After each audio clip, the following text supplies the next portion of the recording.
Hey guys, Bryce Tubbs here. I oftentimes get asked this question, can I open a bookkeeping business? And how much does it cost to start a bookkeeping business? So I wanted to answer this to make sure that you feel really supported and you feel very encouraged about, whether or not you can actually start a bookkeeping business. Now, number one, can you start? Yes. Number two, can you become successful? Yes and yes. Number three, how much does it cost? Let's talk about that in a couple minutes. And before we even go any further, if you want some help going and growing your either accounting business or your bookkeeping business, and maybe you've been trying for a little while, and for whatever reason, you're just not at the place that you would like it to be, go ahead and click on the link inside the description below to book a call with me to see how I can help you out.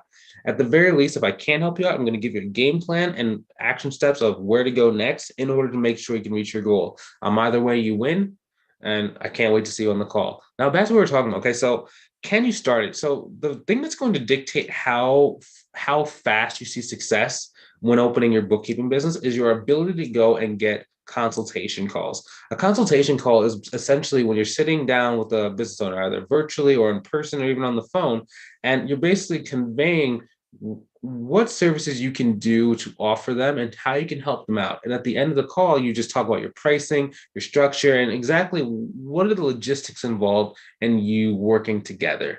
Now, most people, when they're starting their business, the first 2 to 3 months, if not 6 months, is spent on trying to look and become official. So they're trying to design their website, they're trying to design their brochures, they're trying to design their business cards, they are getting their LLC, they're getting their E&O insurance, they're getting their business license. And a lot of them, they spend so much time doing that somewhere along the way, they just start getting very overwhelmed. They start getting very fearful. Now, the way that you can start counteracting that is by getting into action, start getting on the phone or on the consultation or on the Zoom or going and having consultations in person with business owners. Because there's two reasons why. One, you have to get punched in the face at least one time to see, like, okay, so this is what it's actually like. When you're building your website, when you are, getting everything official, you almost have like this kind of like dreamy eyed kind of thing where it's like, it's gonna be awesome. I'm gonna go and hit like 20K a month in my first week, and like I'm never gonna have to go work again. And you kind of develop the sense of arrogance because things are kind of easy. In some cases, they might not be necessarily easy because you have to jump through some hoops, but it's not like it's emotionally draining. Versus once you actually go and you start talking to business owners and you start getting your first round of like no's, or they're not interested or not at this time, a lot of people start feeling like this sense of panic, and it's almost like they almost start seeing red, like they're putting themselves out there for the first time ever in their life in a lot of cases, and the business owner rejects them. They're like, it's almost like you get punched in the face like in a boxing match, and you're just not really prepared, you're not really ready for it. Now, if you've already waited 6 months before you get that first time punching in the face, generally what happens is you're so like afraid, you're so shell shocked that you end up taking between like 1 week, 2 weeks, 3 months, 6 months before you ever put yourself back out there again. So the first thing you need to do is you need to immediately, even before you get your LLC, even before you get your LLC, even before you get your insurance, even before you get your business license, you need to start telling people that you're in business, that you're trying to get this off the ground so that you can start talking to business owners and start getting not only rejected, but you start making some traction, getting some referrals, and getting some clients. Even if the clients are not necessarily the highest paid in the beginning, you have to start getting like your feet wet, and you have to start getting inside of the game, because it's going to allow you to be able to move forward really, really quickly without having to worry about being discouraged. For example, um, one of my students, her name was Ashley, and when she was first getting started, like we had like two coaching calls, and I gave her a number of things to do. And the next time that we spoke, she didn't really do it, and I was like, "What's up?" She's like, "Well, I wanted to do this and I want to do this." I'm like, "Well, what's up? Like, don't you want to make some money?" And we kept digging and we just kept talking. It really came down to she was doing all of that stuff because there was a little bit of like a fear of the unknown, a fear of stepping out, and a fear of actually approaching business owners. And that's very, very common. Like a lot of people have this fear that either the business owner is not going to want to work with them, or they just are not quite ready to go and get clients. And what I basically had to do with Ashley was we had to just really kind of write down a list of pros and cons. Was like, what are the good things that can come out of this? What are the bad things that can come out of it? And what is the thing that is actually going to allow you to succeed so you don't have to worry about a fear of failure? So subconsciously, what was happening was she had like tried running a business in the past and it didn't really work. And she was nervous that this was going to be just like that, where she would get her hopes up, she would tell all of her friends and family, and then she would end up looking really bad because she wasn't able to get it off the ground. And what was actually happening was she was kind of having this like self-fulfilling prophecy. So by not starting, by not putting yourself out there, by not facing that rejection, she, she was inevitably causing herself not to make any progress. And by doing stuff like building the website and getting everything legitimized, she was prolonging the kind of relaxed feeling of making progress.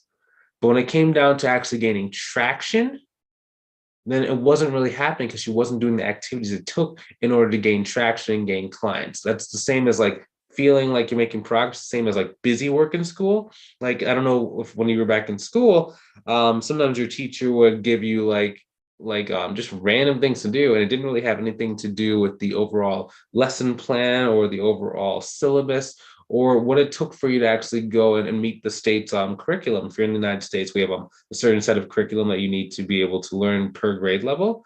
And sometimes it would give you work that didn't really relate to that.